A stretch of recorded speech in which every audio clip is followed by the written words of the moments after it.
నిర్మల్ జిల్లా Khanapur municipal chairman నేడు ఎన్నిక జరగనుంది. నిన్న ఘర్షణలతో వాయిదా పడింది. ఎలాంటి అవాంఛనీయ ఘటనలు చోటు చేసుకోకుండా పోలీసులు భారీ బందోబస్తు ఏర్పాటు చేశారు. ఇందుకు సంబంధించి మరింత సమాచారం మా ప్రతినిధి మణికేశ్వర్ ప్రత్యక్ష ప్రసారం ద్వారా అందిస్తారు. హలో అన్న రాకేష్, ఓకేనా? రాష్ట్రంలో నిన్న జరిగిన 3 మున్సిపాలిటీల్లో ప్రశాంతంగా కొనసాగుతుందనుకున్న Khanapur municipal chairperson vice chairman ఎన్నిక తీవ్ర ఉద్రిక్తతలు దారి చేసింది. కాంగ్రెస్ నేతలు అభ్యంతరం చెప్పడంతో ఫలితం వెల్లడి కాలేదు. వాస్తవంగా ఖానాపూర్ మున్సిపాలిటీలో 12 కౌన్సిల్ స్థానాలు ఉన్నాయి. ఇందులో బీజేపీ 4 చోట్ల, బీఆర్ఎస్ 4 చోట్ల, 3 చోట్ల కాంగ్రెస్ విజయం సాధించింది. మరొక చోట స్వతంత్ర అభ్యర్థి, అంటే 4-4-4 అయింది. కానీ ఖానాపూర్ ఎమ్మెల్యే వెడమబొజ్జు కోఆప్షన్ సభ్యుడిగా పేరు నమోదు చేసుకోవడంతో కాంగ్రెస్ బలానికి 4 చేరింది. అట్లాగే స్వతంత్ర అభ్యర్థి పట్టుకుంటే 5 చేరింది. 4-5 రోజుల కిందట బారాసాకు చెందిన ఒక అభ్యర్థి కాంగ్రెస్లో చేరడంతో 6 బలం చేకూరినట్లయింది. ఫలితంగా నిన్న అటు మరోపక్క బీఆర్ఎస్ భాజపాల మధ్య పొత్తు కుదిరింది. వారి బీజేపీ 4, బీఆర్ఎస్ 3, 7 సభ్యులు బలం ఉంది. ఇటు చైర్మన్, వైస్ చైర్మన్ సీటు కైవసం చేసుకోవాలంటే 7 సభ్యుల బలం సరిపోతుంది. కానీ నిన్న అధికారులు నిర్వహించిన ఎన్నికల్లో కొంత గందరగోళానికి దారితీసింది. ముందుగా అభ్యర్థులు బరిలో చైర్మన్ కోసం ఉన్న వారి పేర్లు చదివారు. ఆ తర్వాత ఆల్ఫాబెటికల్ అంటే అక్షర క్రమంలో బీజేపీ అభ్యర్థి అంక మౌనిక పేరు ప్రతిపాదించడంతో కాంగ్రెస్ నుంచి తీవ్ర ఉద్రిక్తత వెల్లడైంది. అంటే అంతకుముందే కాంగ్రెస్ అభ్యర్థికి సంబంధించిన చిన్న సత్యం పేరు ప్రకటించడంతో అభ్యర్థులంతా కొంత చెయ్యెత్తారు. ఆ చెయ్యెత్తినప్పుడు అధికారులు స్పష్టంగా ఇప్పుడు ఇది ఎన్నిక కాదు, కేవలం పేర్లను మాత్రం ప్రతిపాదిస్తున్నామని చెప్పారు. ఎన్నిక నిర్వహించేటప్పుడు చేతులు ఎత్తాల్సి ఉంటుందని స్పష్టం చేశారు. ఆ తర్వాత ఆల్ఫాబెటికల్ ప్రకారం బీజేపీ చైర్పర్సన్ అభ్యర్థి అంక మౌనిక పేరు ప్రతిపాదించడంతో బీజేపీకి సంబంధించిన 4, బీఆర్ఎస్కు సంబంధించిన 3 సభ్యులు స్పష్టంగా చేతులు ఎత్తేశారు. వీరికి సంబంధించిన 7 పేర్లన్నీ కూడా ఎన్నికల అధికారులు తీసుకున్నారు, లెక్కించారు, సంతకాలు కూడా స్వీకరించారు. అంటే బీజేపీ బీఆర్ఎస్కు సంబంధించిన చైర్మన్, వైస్ చైర్మన్ సీటు కైవసం చేసుకోవడానికి ఒక నిబంధనల ప్రకారం ప్రక్రియ పూర్తయినట్టుగా వెల్లడైంది.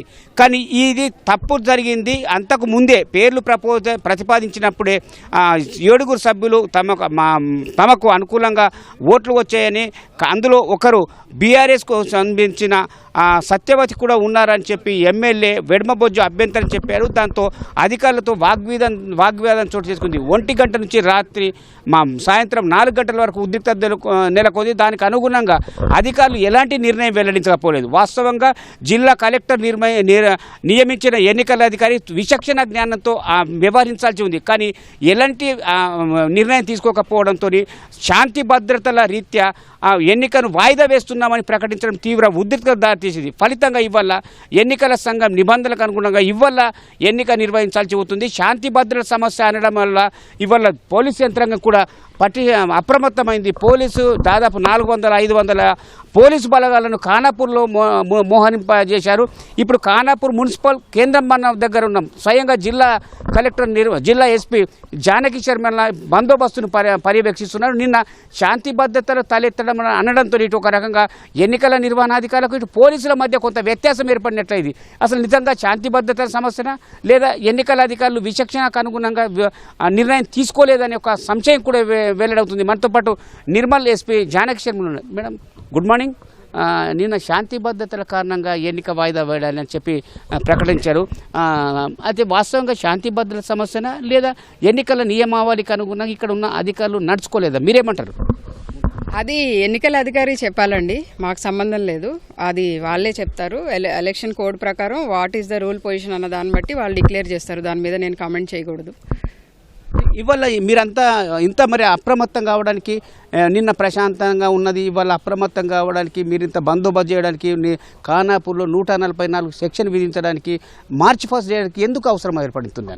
నిన్న కూడా ఇందులో సగం ఉన్నాయి. 144 సెక్షన్ ఉంది, సెక్షన్ 30 ఉంది, తర్వాత 200 ఫోర్స్ ఉన్నారు నిన్న కూడా. ఇవాళ కొంచెం ఫోర్స్ పెంచాము, మార్చ్ పాస్ట్ కూడా చేశాము. ఏంటంటే సోషల్ మీడియాలో రకరకాల రూమర్స్ వచ్చినాయి, వేరే జిల్లాల నుంచి పెద్ద ఎత్తున తరలిస్తున్నారు, ఇక్కడ అల్లర్లు జరిగే ఛాన్స్ ఉంది అని మాకు కొద్దిగా ఇన్పుట్ ఉన్నది. కాబట్టి మేము ముందు జాగ్రత్తగా చేశాం, కానీ నిన్నటి దానికి దీనికి ఏమి సంబంధం లేదు. మేడం మీరు రాష్ట్రంలో మీరంతా ఒక అనుభవం కలిగిన ఐపీఎస్ అధికారిగా ఉన్నారు. ఇది 12 మంది కౌన్సిలర్లకు సంబంధించిన ఎన్నిక మాత్రమే. 49 ఆదిలాబాద్లో, మంచిర్యాలలో కార్పొరేషన్ 60కి సంబంధించినవి. ఇట్లా మిగతా చాలా సందర్భాల్లో చాలా చోట్ల అంటే 50 పైన కౌన్సిల్ సభ్యులు లేదా కార్పొరేషన్ చైర్మన్లు కూడా ప్రశాంతంగా జరుగుతుంటే కేవలం 12 మంది కౌన్సిలర్ సభ్యులు కలిగిన ఎన్నిక ఎందుకు ఇంత ఉద్రిక్తత దారితీసింది? అందులో పైగా ప్రశాంతంగా జరుగుతుందని చెప్పి ఎన్నికల సంఘం భావించింది, అట్లాగే పోలీస్ యంత్రాంగంగా భావించింది. మళ్ళీ దానికి భిన్నమైన పరిణామం ఎదుర్కోవడానికి ఇట్లా ఎవరి పాత్ర ఏమున్నదని పోలీస్ అధికారంగా ఎంత మీరు అంచనా వేయగలుగుతున్నారు? దీని మీద ఇప్పుడు నేనేం కామెంట్ చేయలేనండి. దానికి అధికారుల దగ్గర ఖచ్చితమైన సమాచారం ఉంది. ఈ రోజు కూడా ఏ రకమైన అవాంఛనీయ సంఘటనలు జరగవు. దానికి కట్టుదిట్టమైన భద్రతా చర్యలు చేపట్టాము. మన అడిషనల్ ఎస్పీ ఉపేందర్ రెడ్డి గారి ఆధ్వర్యంలో ఈరోజు బందోబస్తు నడుస్తుంది. ఇక్కడ మన రూట్ మార్చ్ ఎందుకు చేశామంటే పోలీస్ ఫోర్స్ ఒకసారి మనము షో ఆఫ్ పోలీస్ ఫోర్స్ కింద అది ఎక్కడ బందోబస్తు ఉన్నా కూడా కంపల్సరీ రూట్ మార్చ్ అనేది ఉంటుంది. ఇక్కడ ఖానాపూర్ ఎలక్షన్ స్పెషల్ కాదు, ఎప్పుడు బందోబస్తు ఉన్నా కూడా మేము దాన్ని చేస్తూనే ఉంటాం రెగ్యులర్గా. ఈవెన్ ప్రతి చిన్న పండగలకు కూడా చేస్తూ ఉంటాం. ఎందుకంటే it's part of our duty అది, కాబట్టి దాన్ని వేరే రకంగా తీసుకోవద్దు. అలాగే ఆఫీసర్స్ కూడా బయట నుంచి ఎక్కువ ఎందుకు వచ్చామంటే ఎక్కువ మంది కార్యకర్తలు వచ్చే ఛాన్స్ ఉంది అనేసి మాకు ఇన్పుట్ ఉంది. సో అవుట్ సైడర్స్ వచ్చినప్పుడు ముందు జాగ్రత్త చర్యగానే ఇది తీసుకున్నాము చర్యలు, కానీ అంతకు మించి ఏం లేదు. మేడం ఈ ఎన్నిక మధ్యాహ్నం 12 గంటల తర్వాత జరుగుతుంది. సార్ మీకున్న సమాచారం కానీ లేదా మీకున్న వివరాలు కానీ ఏ పార్టీల వారీగా వచ్చే వాళ్ళని రూట్ మార్చి వేరువిడిగా తీసుకురావాల్సి ఉంది. ఇవాళ ఎంతమంది ఏ పార్టీల సభ్యులు ఈ ఎన్నికకు హాజరవుతున్నారు అనుకుంటారు? వాళ్ళకు విడివిడి రూట్గా సమయానికి అనుగుణంగా రావాలంటే విడివిడిగా మార్గాల ద్వారా రప్పిస్తారా లేదా అందరినీ ఒకే మార్గాల రప్పించే ప్రయత్నం చేస్తారా? ఇప్పుడు ఎంత బీఆర్ఎస్, బీజేపీ, కాంగ్రెస్ మాకు అసలు సంబంధమే లేదు దీంతో. మేము we are only related to law and order. మీరు ఆ ప్రశ్నలన్నీ జిల్లా ఎన్నికల అధికారిని అడగాలి. ఇక్కడ ప్రశాంతంగా, ఫెయిర్గా, ఫ్రీగా ఏ రకమైన అవాంఛనీయ సంఘటనలు జరగకుండా ప్రాపర్ లా అండ్ ఆర్డర్ ఉండేలాగా చూడవలసిన బాధ్యత మాది. అంతవరకు మాత్రమే మా రోలు. Thank you.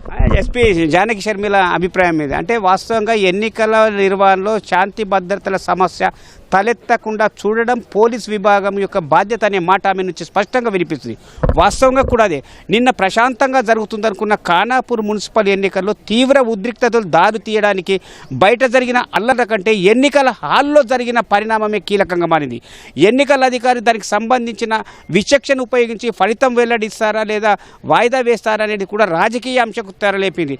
రేపు జిల్లాకు రాష్ట్ర ముఖ్యమంత్రి రేవంత్ రెడ్డి వస్తున్న తరుణంలో ఇలాంటి పరిణామం చోటు చేసుకోవడం కూడా అధికార యంత్రాంగం కీడ ఒక రకమైన విమర్శలకు తావిచ్చింది. మొత్తం మీద ఇవాళ మధ్యాహ్నం జరగనున్న ఎన్నికల్లో నిన్నటి ఫలితాన్ని వాయిదా వేసిన ఫలితాన్ని ప్రకటిస్తారా లేదా తిరిగి కొత్త 12 మందికి సంబంధించిన పేర్లను తిరిగి చైర్మన్, వైస్ చైర్మన్ ప్రకటిస్తారా అనేది వేచి చూడాల్సి ఉంది. ఇది ఖానాపూర్కు సంబంధించిన తాజా పరిస్థితి. కెమెరా పర్సన్ కిరణ్తో మణి, ఫోటో, హైదరాబాద్ స్టూడియో.